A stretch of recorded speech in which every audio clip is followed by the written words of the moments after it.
Hello, good evening. Welcome to Camnet Television News. My name is Jeffrey Ziambo to present the news tonight.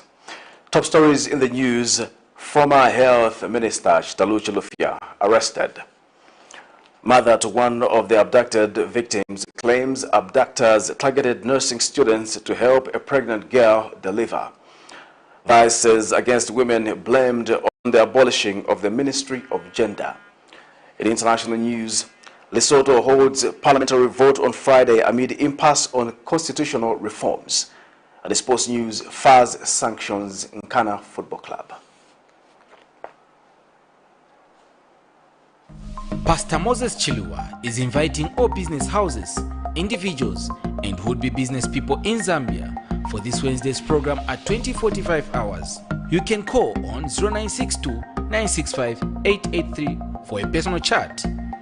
Let's actualize our status of greatness as Zambians.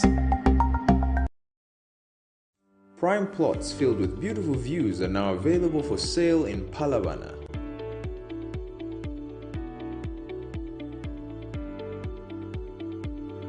They will have tarred roads, electricity, water, golf course, 24-hour security, and more. They are on title and you can view them. With a standard 20% initial deposit, you will already be on your way to owning land Kumayard. We have 40 by 25 meters going for 240,000 and our 50 by 42 going for 300,000. Both have flexible payment plans. They are located 28 kilometers from Crossroads Mall and 16 kilometers from New Kasama's Boom Gate along Leopards Hill Road. For viewings, purchases, and inquiries, call the numbers on the screen.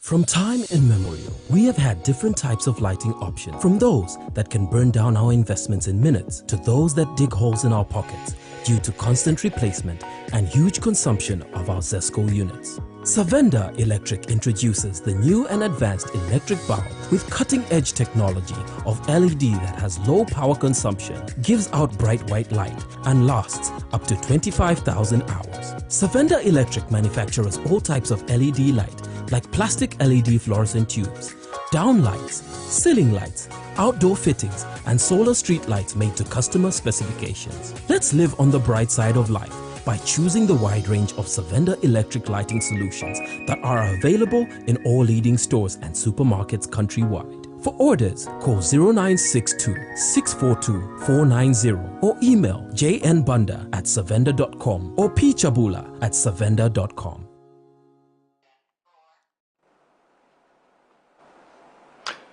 Now the news in detail. Former ambassador to Denmark, Finland, Iceland, Norway, Sweden, Estonia, Latvia, and Lithuania, Reverend Edith Mutale, has condemned the two top women, being the Vice President Mutalena Lumango and the First Lady Mutinta Hichilema. In an interview with Camnet TV, Reverend Mutale explains that the two female leaders ought to take deliberate steps towards the ills against women.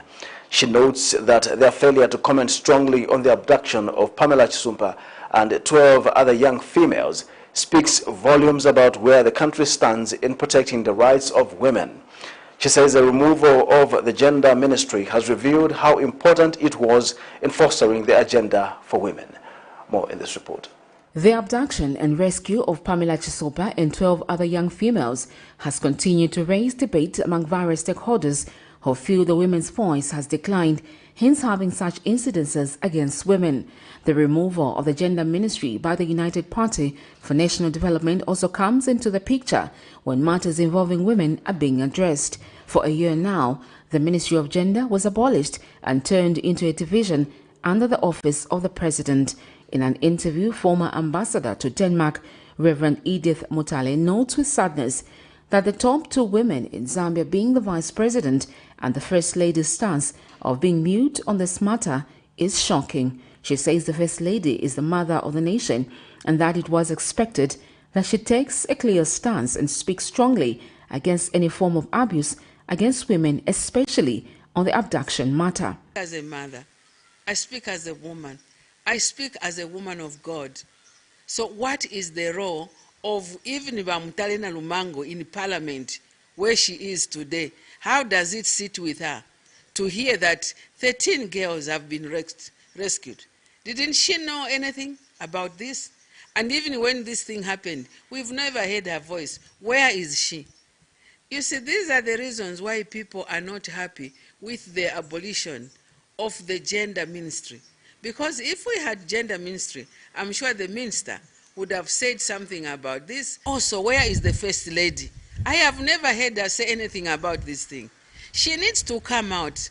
That is the person we are calling the mother of the nation. What does a mother of the nation mean? It means she needs to speak on behalf of women as a mother and speak on behalf of everybody, but more so as a woman herself, the First Lady. We need to hear her voice on this thing. And Reverend Mutale is also disappointed in the police and its management of this matter. I'm disappointed with Bakajoba. What type of a general are you who can keep quiet? Pamela has been in that place for 6 months, and they are telling us, no, she's still alive. But surely, are you telling me that the police don't have the means to find out what is happening? They were telling us that Pamela's boyfriend was being telephoned by this same person. Wouldn't they know the location of the people who were calling them? Wouldn't they know where this, whose telephone is this? Very, very disappointed. I've never ever heard anything like this in my whole life that I have lived. And you say we have a police force or a police service in this country who cannot trace this thing. Very disappointed. Mbakajo, I'm disappointed in you. Pamela Chisopa was abducted in April 2022 and was rescued by alert neighbors and police officers in Lusaka's Chalala area last Monday. Sharon Kalimbula, Camnet News, Lusaka. The Anti-Corruption Commission has arrested former Minister of Health Dr. CHILUFYA together with former Ministry of Health Permanent Secretary Caroline Kakulu-Belwa Mulalelo and 3 honeybee directors for corruption involving $17,958,150 US. Dr. CHILUFYA, aged 50, of the Lai area, Miss Mulalelo, aged 47, of Minwood Ibex Hill, Zakia Hussein Motala, aged 47, of Ambassador Apartments, Makishi Road, Imran Donat, aged 40, and Abdul Haif Motala, aged 41, who resides in Umozi Highway, Chipata, have been jointly charged with 1 count of conspiracy to defraud the state, contrary to Section 313 of the Penal Code, Cap 87 of the laws of Zambia. Details are that on dates unknown, but between 1st January 2019 and 31st January 2021, Dr. CHILUFYA jointly and whilst acting together with Ms. Mulalelo, Abduraif Motala, Zakia Motala, Imran Lunat, and other persons unknown did conspire to defraud the government of the Republic of Zambia in the manner in which Honeybee Pharmacy participated in the tender to supply and deliver 50,000 health center kits and was consequently awarded a contract for supply and delivery of 22,500 health center kits valued at $17,958,150 United States dollars. Dr. CHILUFYA and his co-accused have been released on bond and are scheduled to appear before court soon. Economic and Equity Party leader Chilufya Tayali has pleaded not guilty to assaulting a female police officer, and a magistrate has since granted him 5,000 kwacha cash bail so that he can be released from custody.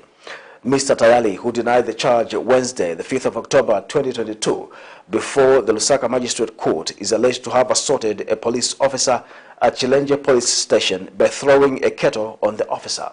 More in this report. After spending more than 6 days in custody, Economic and Equity Party leader Chilufya Tayali Wednesday morning made an appearance before the Lusaka's Magistrate Court in relation to a charge of assault, an offense he's accused of having committed during the few days he spent in the cells. Mr. Tayali was initially charged with an offense of defamation of the president after he was picked up from Livingston by the police last week. He has been accused of assaulting a female police officer from Chilenje Police Station, an allegation which he has denied before court this morning, the 5th of October 2022. Mr. Chilufya Tayali was initially charged with defamation of the president, contrary to Section 69 of the Penal Code, Chapter 89 of the Laws of Zambia, sorry, Chapter 87 of the Laws of Zambia. And for that particular offense, he was given police bond. Okay. So now is unfortunately, while he was still in custody, there was an incident involving a female police officer.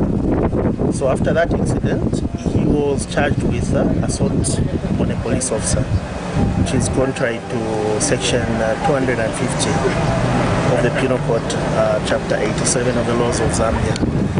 So what happened is that when he was given police bond for the initial charge of defamation of the president, he still had to remain in custody.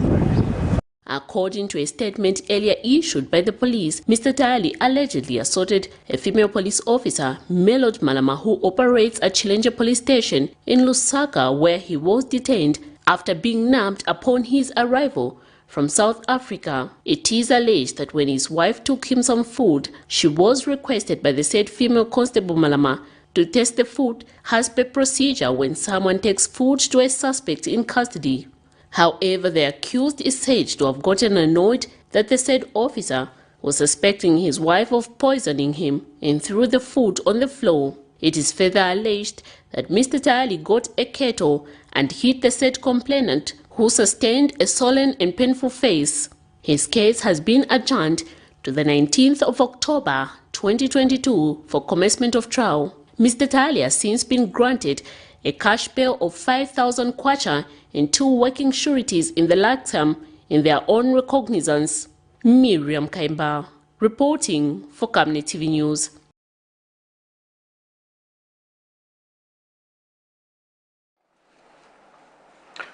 Former Kwacha Member of Parliament Joseph Malanji and his counterpart, former Kabushi Member of Parliament BOUND Lusambo, have asked the Constitutional Court to join them in a case where a United Party for National Development Kabushi candidate Bernard Kanengo has petitioned the state and the Electoral Commission of Zambia over the recently suspended by-elections. The duo states that they are interested to be part of the proceedings and ought to be heard so as to protect their constitutional rights. More in this report. Still with the hope of finding themselves on the ballot paper when the Electoral Commission of Zambia announces another date for the by-elections in Kwacha and Kawishi constituency, Patriotic Front, Joseph Malanji and his counterpart Bowman Lusambo have applied to be joined to the proceedings that United Party for National Development candidate for Kabushi, Bernard Kanengo, has petitioned the Attorney General and the Electoral Commission of Zambia over the suspended by-elections in the respective constituencies. According to an affidavit in support of notice of motion for an order of joinder to the same proceedings, the duo states that the action that Mr. Kanengo has commenced before it borders on them, and if they are joined to the said proceedings, Mr. Kanengo will not be prejudiced in any way. Mr. Kanengo, who has cited the Attorney General and the Electoral Commission of Zambia, seeks an interpretation on whether the 21 days that are prescribed under the Constitution to hear matters of nominations regarding members of Parliament can be stayed or extended. He has cited Article 52(4) of the Constitution and seeks a further interpretation of the prescribed period of 21 days within which to hear a challenge relating to nominations of a candidate can be enlarged by any person or authority or court for that matter. On the 13th of September 2022, the Lusaka High Court suspended by-elections in Kwacha and Kawishi constituency pending determination of the case before it. However, before the court could proceed giving its final verdict in the case where Mr. Malanji and Lusambo were challenging the decision by ECZ to refuse to get their nomination papers, the state rushed to the Court of Appeal over the High Court ruling, a situation that now saw the Court of Appeal staying the proceedings that were before the Lusaka High Court. We wait and see how the Kawishi and Kwacha by-election petition will unfold before the courts of law. Miriam Kaimba, reporting for Camnet TV News.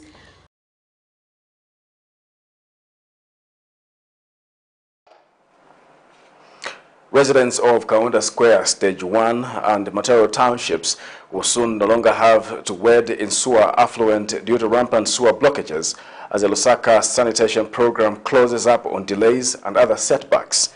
The over $31,000 project, which is funded by the African Development Bank, AFDB, being undertaken by Sino Hydro Construction and started on the July 10, 2019, has seen over 2,000 customers benefit in Matero Township and 900 in Kaunda Square, Stage 1.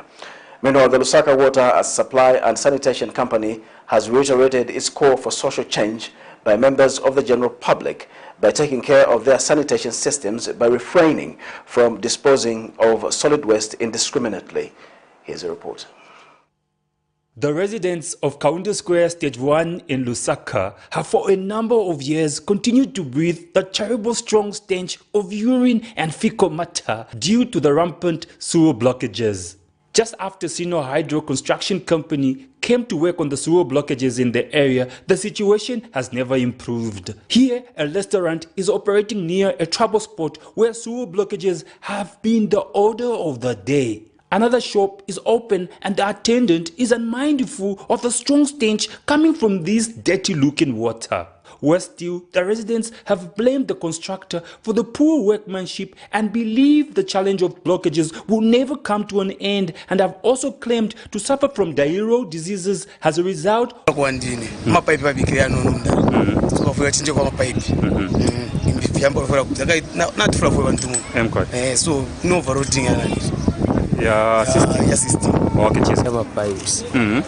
Bantu muno abantu bali ba mixed tekwe bati bonse kuti babonfya amatishu abengi nalishi baba bonfya fya mapepe imbina fya box mwamwa nomba tuje tuma pipe babikire tu nono tu.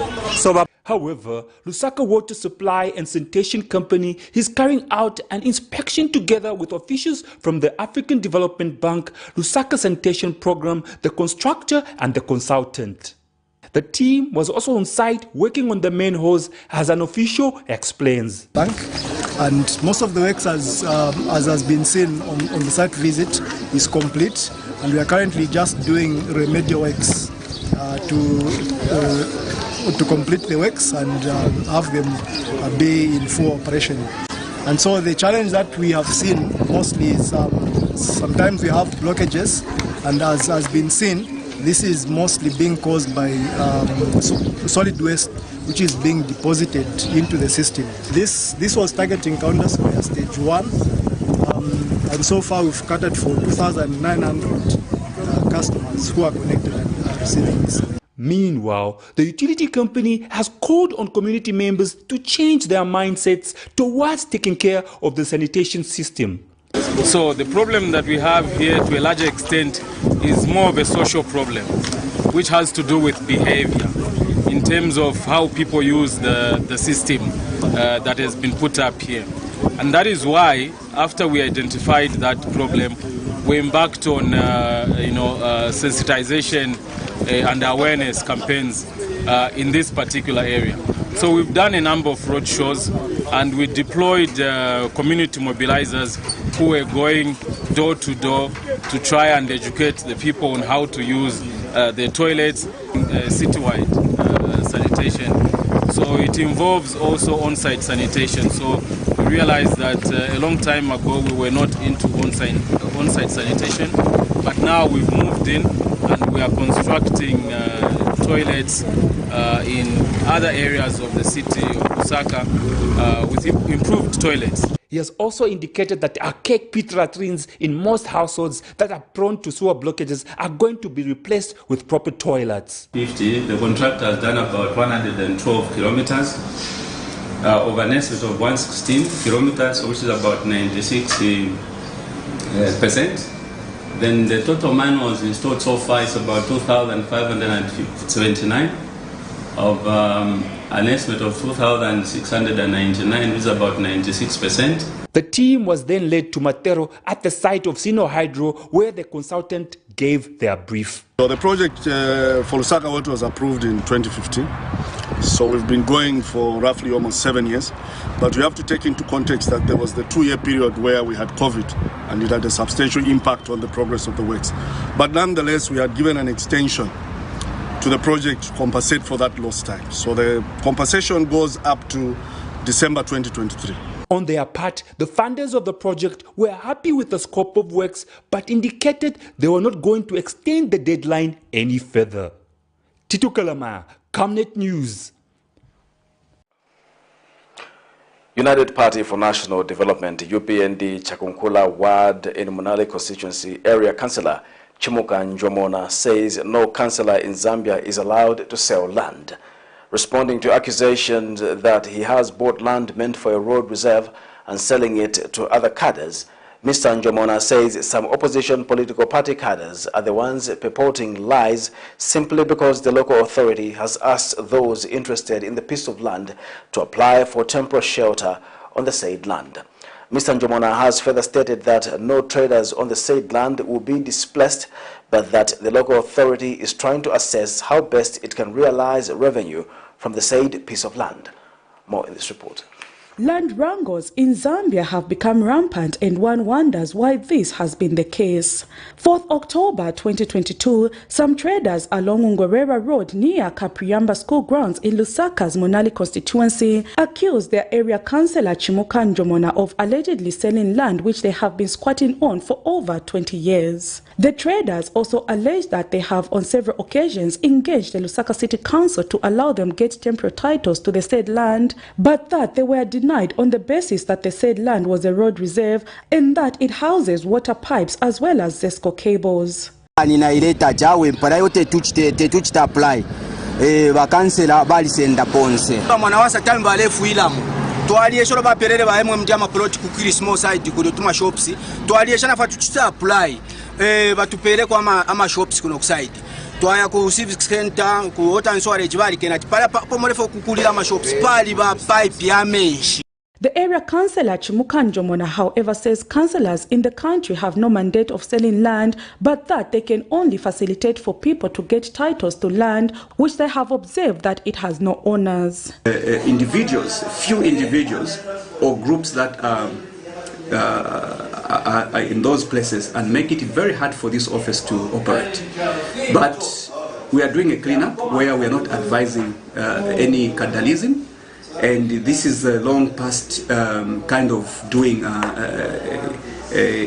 these businesses. And what we're advising is, I think, just to follow the law, where people have to respect whatever guidelines come from this office, whatever guidelines coming from our local authority. This will bring sanity in our community. It has since promised that no trader will be displaced, but that the council is trying to ensure that it realizes revenue from the said land by giving temporary permits to those who want to occupy the said land. So we advised our community members to write application to Lusaka City Council, which they did. And this is the application that was done back early this year. And an application was done by 2 representatives of the community, and there's no councillor here. So these are documents that I've asked from these bearers of the documents. Secondly, council responded by giving them a temporal trading permit. So this entails that at any time, council can decide to move them, given that there's a new development that is to be done. So these are temporal structures that are advised to be established and nothing permanent. The traders have since vowed to ensure that no one takes their trading spaces away from them. Prudence Chota, reporting for Camnet TV News. Local Government and Rural Development Minister Garen Kombo says traditional leaders should exercise full authority on traditional land, stating that many of these cases have continued to pile up at the High Court despite them falling under royal establishments. Speaking when officially opening the Kings and Queens Conference in Lusaka Wednesday, Mr. Kombo asked that there is a need for Zambia to preserve its cultural heritage by ensuring that all traditional leaders are recognized and well respected. He was speaking during a conference held by the Overland Mission and the Forum of African Traditional Authority of Zambia, FATAZA. The meeting is aimed at ensuring inclusive development through various traditional leaders exchanging ideas while basing their leadership on Christian values. More in this report. Just a few months after various African heads of state convened at the Mulungushi International Conference Center to discuss Africa's development among other issues, various kings, queens, chiefs, and other traditional leaders from all over Africa convened a similar meeting Wednesday. The fully packed gathering has drawn representation from 35 African countries, comprising 55 kings and queens and 288 chiefs from all 10 provinces in Zambia, who have been brought together by Overland's mission to exchange development ideas while basing their leadership style on Christian principles. Gracing the event was Minister of Local Government and Rural Development Gary Nkombo, who delivered a speech on the Zambian head of state, President Hakainde Hichilema. Mr. Nkombo says one area that chiefs have to improve on is traditional land administration, stating that many of these cases can be resolved by traditional leaders without rushing to the courts of law. The royal establishment, the chieftaincy, are a critical partner in the development agenda of our country. And we are quite certain, beyond any reasonable doubt, that putting our heads together, putting our passion to make the standard of living of our people be worthwhile, to remove poverty, this is chicken feed. We can do it together. And within a short time, we can transform the lives of our people and shift them from poverty into wealth. Speaking during the same event, Overland Mission President Philip Methest also added the voice of the organization. When I first arrived in Zambia, it was 1991, and your president, Frederick Chiluba, was still not president, and I met him before he was president and then after he was president. What a great man. He positioned this country as one of the great countries of the world. As spiritual leaders knew what he was doing. Many people were confused about what he was doing, but it was a great moment for the world as he set Zambia up as a Christian country. Also among the speakers was Chief Chipepo of the Tonga people of Siavonga, Chirundu and Gwembe, among other traditional leaders. So we have to follow and we have to hear from God. You may hear from people, but what are you hearing from God? Mind you, none of us here created himself. So the Creator, you should hear from the Creator. And every day, every night, ask yourself, what is it that you want me to do? It is hoped that the conference will build unity between the church and traditional leaders, as this has been absent for a long time. Zipporah Mshala, Camnet News, Lusaka. Mother to one of the abducted nursing students has told Camnet News that the abductors targeted some nursing students because they wanted them to help the pregnant girl deliver her child.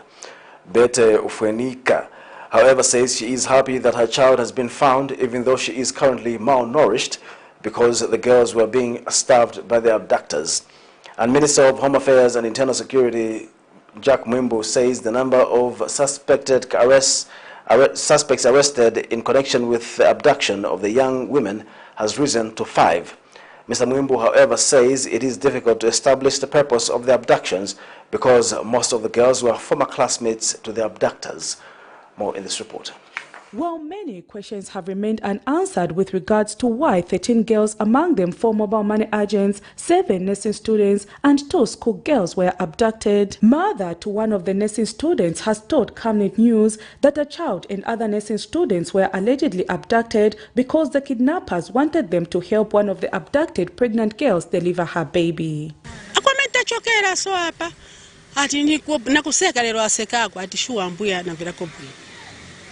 Mukati mwenze wa mimba ati mwenze wa mimba na bwana mimba atumanisuka kuja kukulima muno wake aende pa skulu na hivi mpaka ankala moyo mwana wanje mimba ya kwana ndio kwamba kulia tumaneso pa Gideon kuti tukampa pisa swazi kuti aya ni first year or ni second year afuna kapapisa ujaanza na mimba manje mkati mwaona So nyamekira munungu chifukwa nakudya adyako. Meanwhile, Camnet News also caught up with a juvenile friend to the two abducted schoolgirls who was also in the process of being lowered into the trap, and she has narrated how the abductors used a friend's phone to lower her into the trap, but that Zikta quickly moved in and helped track the location of the abductors. Then after I got here, she texted me around 18 to say we should meet up by Maria Adams. So I screenshotted and sent it to the police, and the police said just play along with her. Then in the morning I texted her, good morning baby, then she told me give me Felicitas' mom's number.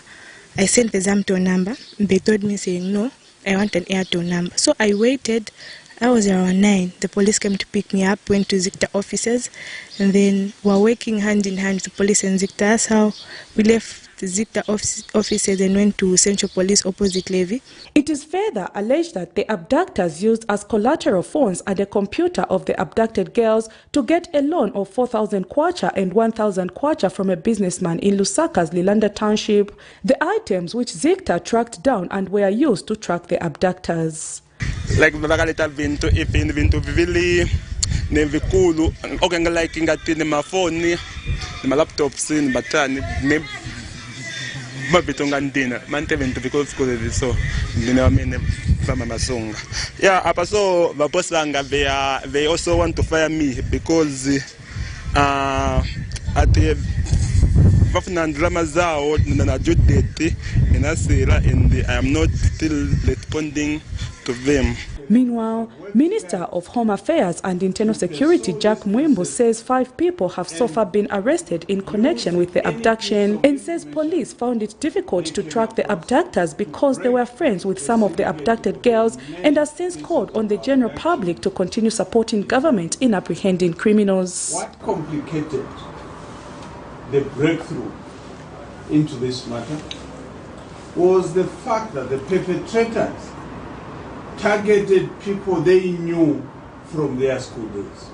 The Zambia Police Service has so far apprehended and detained 5 suspects in these cases, who include the James Wadia and Charles Kaonga, who were apprehended with the help from members of the public in Kema district in Western Province. Other information that has been availed to Camnet News is that 2 witch doctors were also involved in the abductions. Camnet News will continue to monitor how matters will unfold. Prudence Chota, reporting for Camnet TV News. We take a break, but still to come after the break, the Ministry of Health has launched the second round of the COVID-19 vaccination campaign in Lusaka, aimed at encouraging the eligible population to take the vaccination. Stay tuned. You know I can take her a bit. Yes, my dear. I was thinking of getting you a Bugatti on your birthday. Really? I'm quiet. My name is Yana.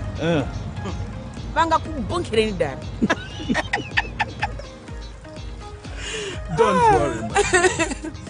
That's why there is insurance. Insurance? You heard me. Not just any kind of insurance, but Savenda General Insurance, a company that offers superior customer service, highly professional and dedicated staff. We are not just any insurance company, but an insurance company that actually pays our claims. We cover, among others, fire, marine, aviation, engineering, agriculture, motor vehicle, and miscellaneous insurance. So, live life to the full, knowing that Savenda General Insurance has got you covered. Savenda General Insurance. Insurance excellence. Your skin is the biggest muscle in your body. That's why we make sure that Oracle is #1 when it comes to taking care of your precious skin. Oracle Pure Petroleum Jelly and Glycerin soothes, moisturizes and keeps your skin perfect. Oracle Pure Petroleum products for that perfect skin.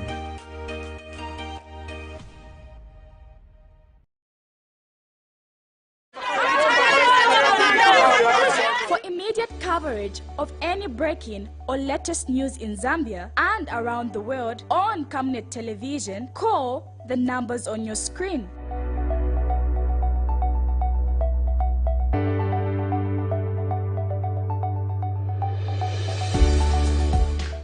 Television, bringing to your screens fair news, impassioned news, credible and reliable news all the time. Get the whole truth on Camnet World News.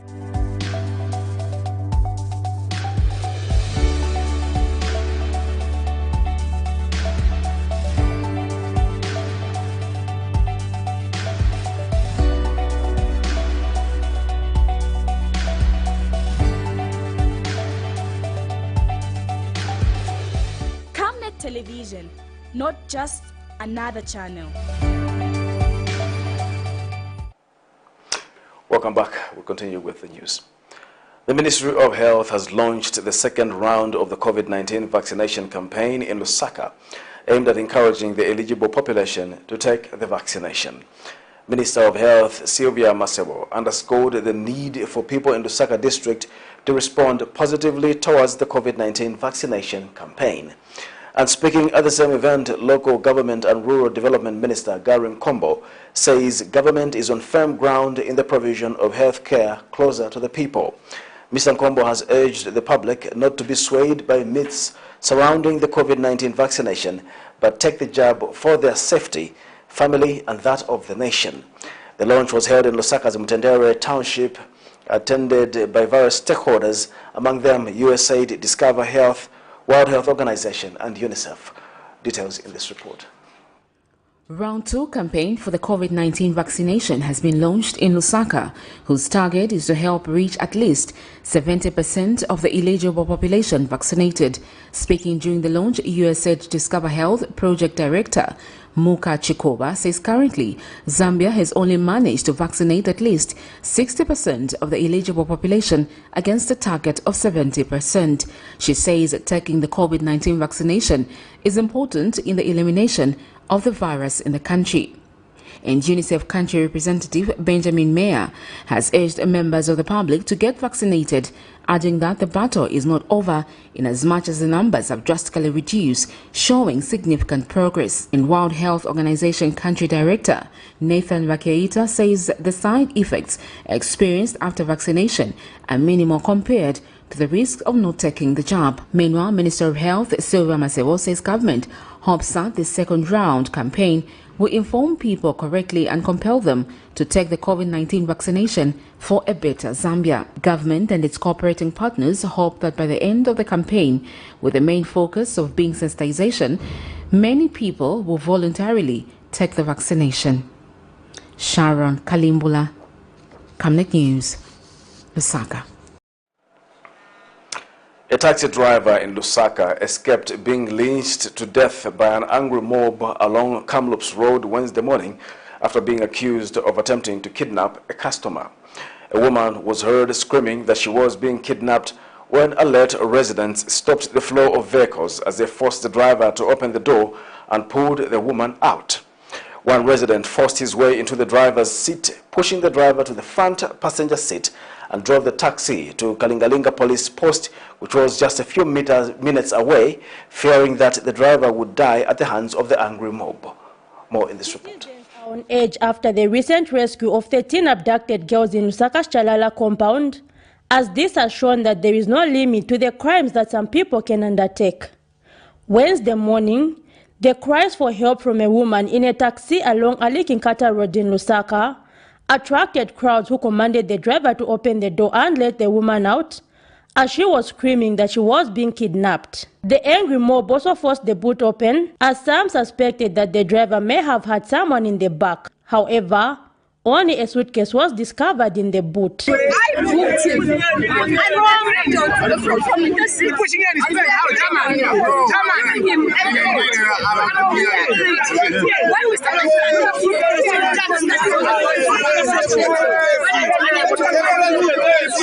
One resident then took over the driver's seat, pushing the driver to the front seat, and drove the vehicle to Kalinga police post for fear that the driver may be killed by the mob.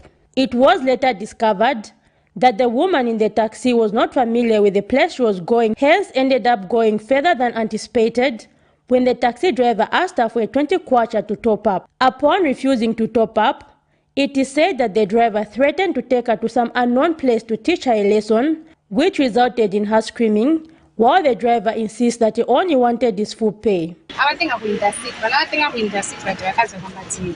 Mwana wangu alipa every band. It's like monga izauza like what kwa never enda. Nipe nangu then manje ka distance what ka kalimpira kono na acha. Drama mzaikira kwa drama ya nene zinakamba ya chepa. So manje like monga mwana mtresana misunderstanding then manje the driver kuita visa moto kwa kazi kwa blood don kama leo.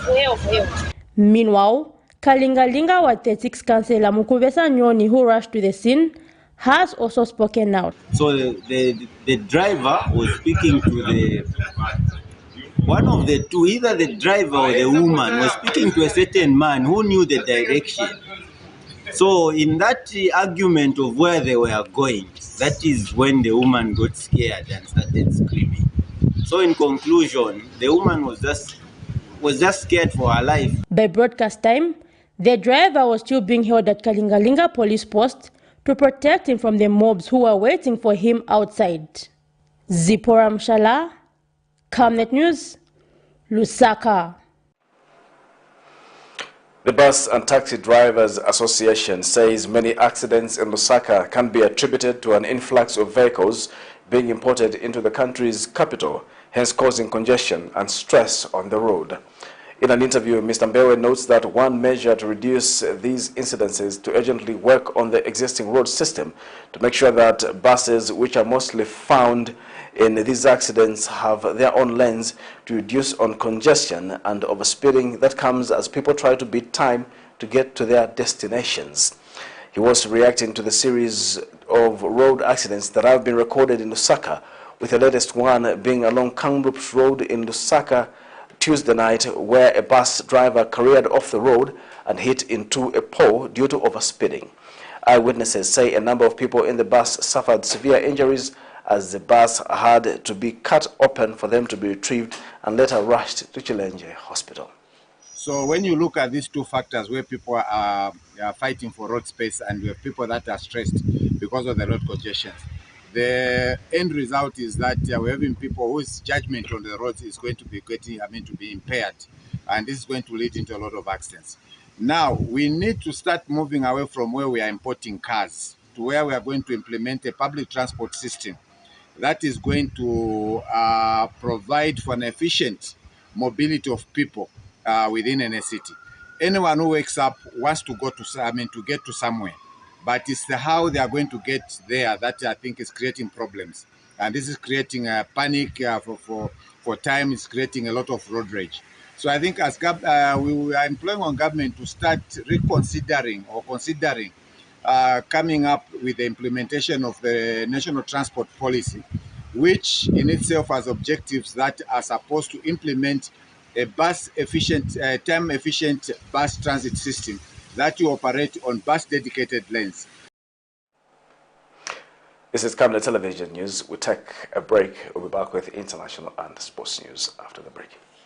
In our quest to save nations and develop Africa, Savenda is investing in the agriculture sector so as to produce supply for both local and international markets, housing over 12,000 pullets that are nurtured and fed with our locally made stock feed that comes from our own locally grown maize and soya beans, all processed from our recently installed milling and mixing plant. Our over 95,000 layers have an output capacity of over 1,500 trays of fresh eggs per day that are carefully selected and packaged for all the leading stores and supermarkets nationwide. Our greenhouses are fitted with the latest irrigation system, and the seedlings are nurtured to ensure only healthy plants reach the fields. With our deliberate planting schedule, we are better placed to supply constantly without interruption, thus reliable.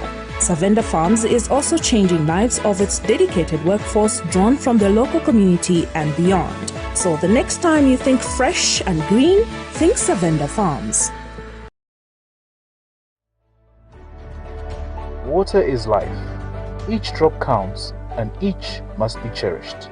Our tried and tested product meets all international standards. With our smart drip technology, we aim to deliver precision irrigation designed to reduce blockage and wastage, ensuring a high yield. Rain Glow, your smart irrigation partner. In international news, Lesotho, a small kingdom perched in the mountains of southern Africa, where political instability has ousted the heads of government of the past decade before their terms were up, is holding parliamentary elections on Friday. The constitutional monarch of 2.2 million people, which is landlocked within South Africa, has a long history of political turmoil. Coup d'etats and forced exile have followed one another in the former British protectorate, which has been independent since 1966. In 30 years of rule, Moshesho II was twice forced into exile. The current king, his son Letsi III, succeeded him in 1996. In 2014, a failed coup led to the flight of the former prime minister, who was reinstated through foreign mediation. For more in international news, here's a roundup. Lesotho will hold parliamentary elections on Friday amid failures by its politicians to pass constitutional reforms meant to end years of political instability in the southern African mountain kingdom. The Albasato Convention, ABC, has run the country since 2017, but divisions within the party have led to two prime ministers over 5 years. The assembly has 120 seats, with 80 elected by majority vote and 40 appointed by proportional representation. In this mixed parliamentary system, the Prime Minister rules, but for the past decade, the country has been ruled by a coalition government, with no party able to win an absolute majority at the ballot box. Independent observers are on hand for Friday's elections. At the foot of the Tijine Mountains in northern Morocco, vast fields of cannabis plants are ready for harvesting. But in the village of Azila, farmers are frustrated. As they face stiff competition from hemp produced in Europe, they want the government to speed up the implementation of a 2021 law legalizing the industrial and medicinal use of the plant. Farmers are desperate when it comes to the drug trade. That's why they're waiting for the legalization, so it can create a medicinal market. The numbers speak for themselves, such as several states in the United States that made figures of $26 billion in 2020. Those are important figures and provide incentives to locals to bring the region out of its economic crisis.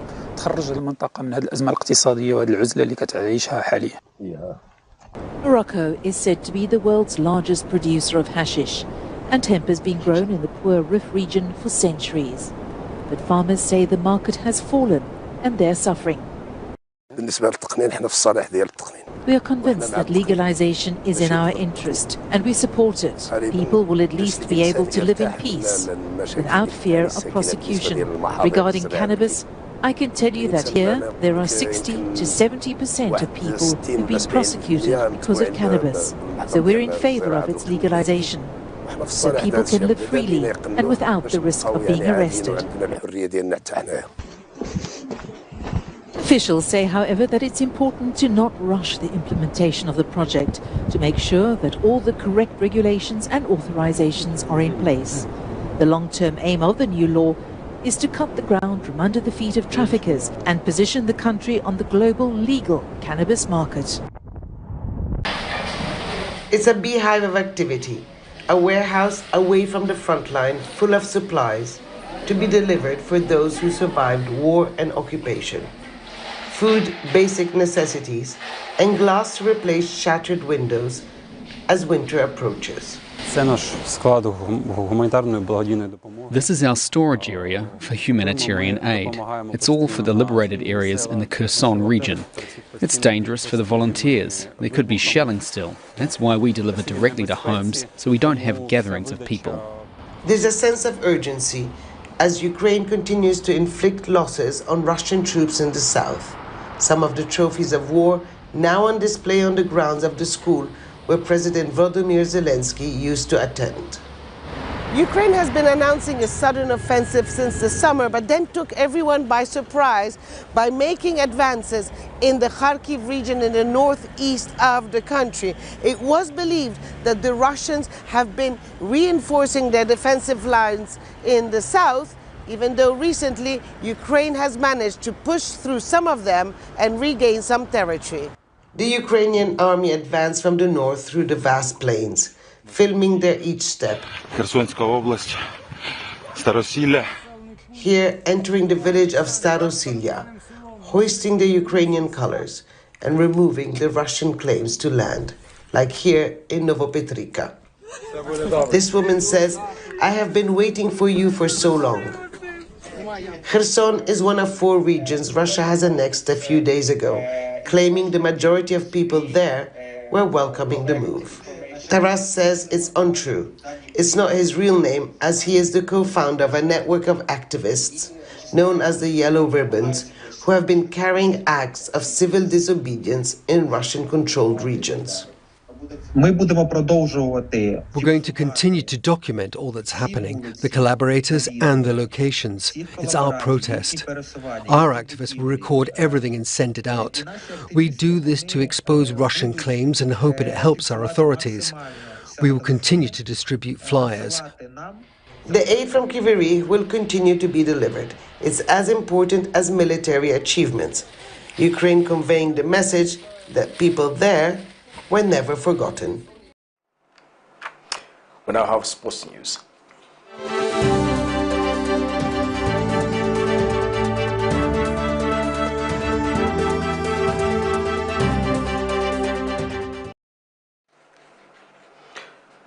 In sports news, the Football Association of Zambia, FAZ, has sanctioned NKANA Football Club for the violent conduct that characterized the aftermath of Saturday's Week 6 MTN Super League match between the 13-time champions and Nchanga Rangers. FAZ has also slapped bans on NKANA Football Club goalkeeper coach Mike Poto and skipper Diamond Chikwekwe for their part in the post-match chaos at Nchanga Stadium. FAZ General Secretary Adrian Kashala says the bans were in respect of the breach of Articles 49, 51 and 52 of the Disciplinary Code. NKANA Football Club has been fined 100,000 kwacha for their misconduct. An additional sanction of an unidentified NKANA official who was part of the group that charged at referee Audrey Kinkole would draw a fine of 50,000 kwacha. FAZ General Secretary Edwin Kashala says Poto has been served with a 6-month ban for punching Nkole in the stomach, while Chikwekwe gets a 4-match ban. Kashala says the sanctions were aimed at sending a strong message to all teams in the FAZ-administered leagues. NKANA have the right of appeal within 72 hours in respect of Articles 119, 120 and 121 of the Disciplinary Code. FAZ is yet to receive a verdict from the ongoing disciplinary proceedings against the Nchanga Rangers for failure to provide adequate security. To end Camnet television news, we'll take a look at stories making headlines once again. Former Health Minister CHITALU CHILUFYA arrested. Mother to one of the abducted victims claims abductors targeted nursing students to help a pregnant girl deliver. Voices against women blamed on the abolishing of the Ministry of Gender. In international news, Lesotho holds parliamentary vote on Friday amid impasse on constitutional reforms. And in sports news, FAZ sanctions NKANA Football Club. We now look at the Camnet verse of the day, which is coming from Philippians 1, verse 9 to 10. This is my prayer, that your love may abound more and more in knowledge and depth of insight, so that you may be able to discern what is best and may be pure and blameless until the day of Christ. Thank you once again for watching Camnet Television News. I'm Jeffrey Ziambo. Have a good night.